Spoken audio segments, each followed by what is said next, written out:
Kurt, you started making these changes, changed your diet.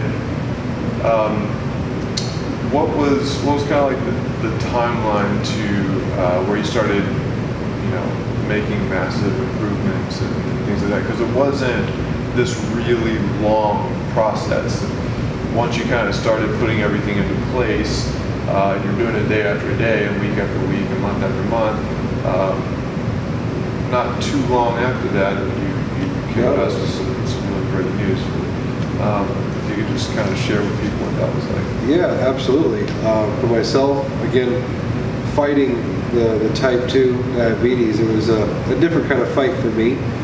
And it was really easy to keep track of those markers. So with the different meds I had, basically I remember after 8 weeks of starting what I called my modified paleo diet, after speaking with you, after 8 weeks I was off the first insulin medication, my nightly insulin.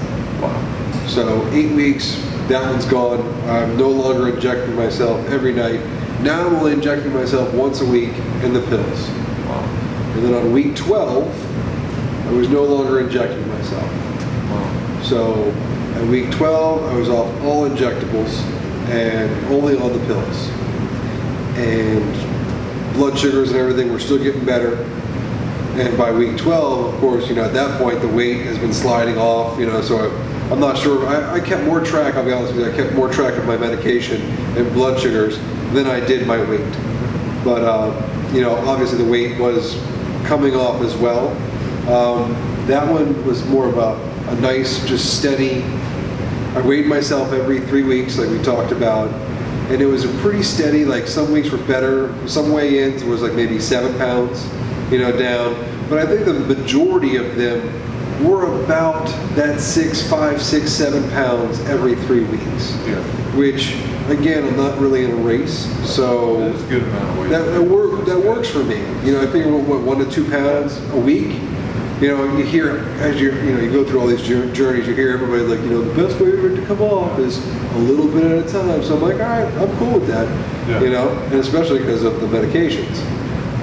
So I remember I started it in late April, and I went to my first doctor's appointment after all that, and she's like, wow, your blood sugars are doing great. And I'm like, yeah, but I haven't taken this medication or that medication. Yeah. And she's like, what? I'm like, yep. So she's like, wow, okay, well, let's keep up the good work, and we'll come back at this time. And I remember that one was going to be at the beginning of the year. Okay. And so if I started that in late April, by November, I was off all medication. And I went to my doctor's appointment the following beginning of the year, and my numbers came down even more. And she goes, all right, we're still going in the right direction. And I said, yeah, but I stopped taking all medication in November. And she was just like, shocked. Yeah. She was like, wow. She says, you really showed me that it's really possible. I remember her saying that. She's like, you're beating the odds. Basically, it's like, you're putting in the hard work, you're doing the work, and your body's responding.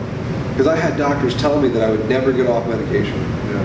Because I've heard that story so many times, and not just with medication and diabetes, but like doctors say I won't, do something with my shoulder being, having this injury and stuff like that. And it's, when you're told something like that, it's really hard to break that. And, you have to challenge it. You have to, you can't just, somebody tells you something and you just accept it and that's your fate for the rest of your life. And I'm glad, she's able to see that too and experience that, and maybe she can help other, patients that she has, give them hope, and say that this is possible, and put people on that path to getting better and improving. So now you get this news, you're off the medications, what kind of things happen after that? A lot. So I'm off medication, You know, at this point, I think I'm down 60 pounds. You know, Less than a year. less than a year, down 60 pounds. Wow. But again, that marker is kind of misleading. That's maybe 60 pounds of fat, but my body's been changing, you know, a lot more than that. Yeah. So it's kind of hard to say how much weight I actually have lost, because obviously I'm building muscle and all that. But the energy is way up. Activity, the biggest thing is, like, I was always in a war with the wife with the air conditioner, because she was always freezing. Yeah. And I was always in a different state of uncomfortably hot. Yeah. So, to be fair, a lot of wives are always freezing. So- the same way. but now that I've lost all that weight, I guess my body can regulate temperature a whole lot better. Yeah. And so the air conditioner, there's no longer a war on that. Yeah. And, you know, I find myself doing all the things a lot easier that I like to do. You know, I like to go out fishing. I like to go out hunting. We like to go, you know, I like to spend a lot of time outdoors. And it was always very difficult to do that. Yeah, when you're overweight, I remember myself, because I used to be overweight, but that would be for another time. But yeah, I mean, you're always uncomfortable, and then when you get out into elements that are naturally uncomfortable, it's just like 10 times worse. Yeah, yeah. And so that was the biggest thing. It's like, you know, just life definitely changed. You know, eating changed, exercising changed, energy changes, you know, all these different good changes. Just recently we went on a vacation, and I kind of noticed, so we went, you know, we did some, you know, some active things. We went whitewater rafting, and we went zip lining, and we did all that stuff. And with the exercise and all that, it was just, you know, I didn't just get through it.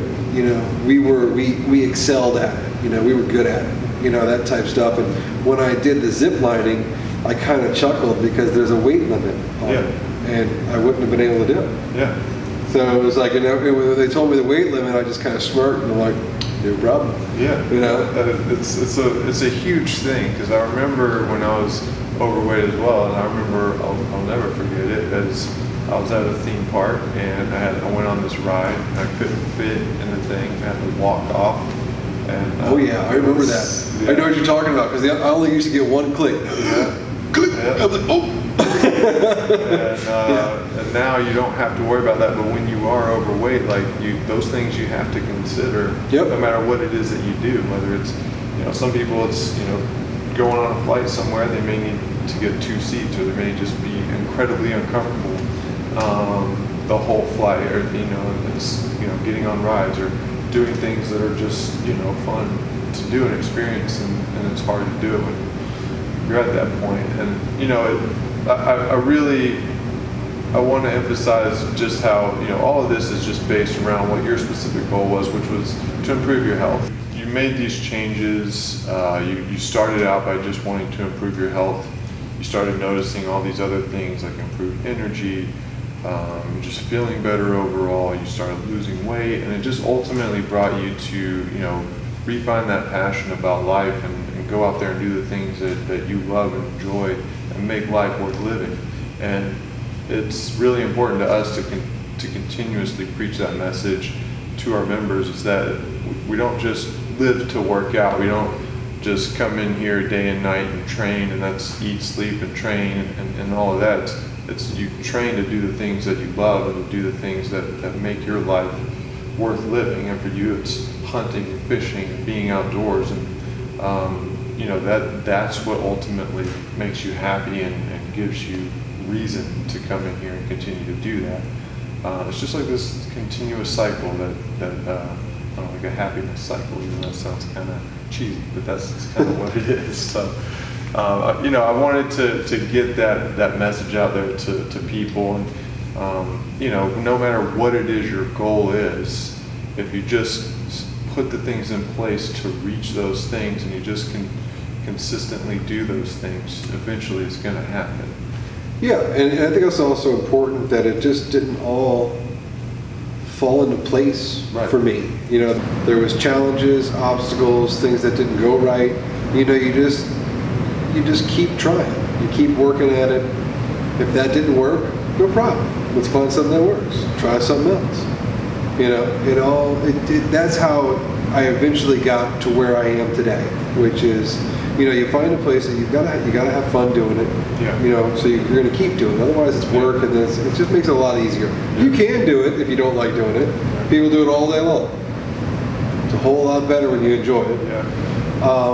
And yes, I enjoy coming here. I look forward to it. You know, it's going to be like, all right, cool. It's this class tonight, or I wonder what's going to be on that board tonight. So I guess in summary, and the main reason I wanted, to have you come in and tell your story is that, it's a story about never quitting. You're faced with obstacles and difficult challenges throughout this whole process, but you never gave up.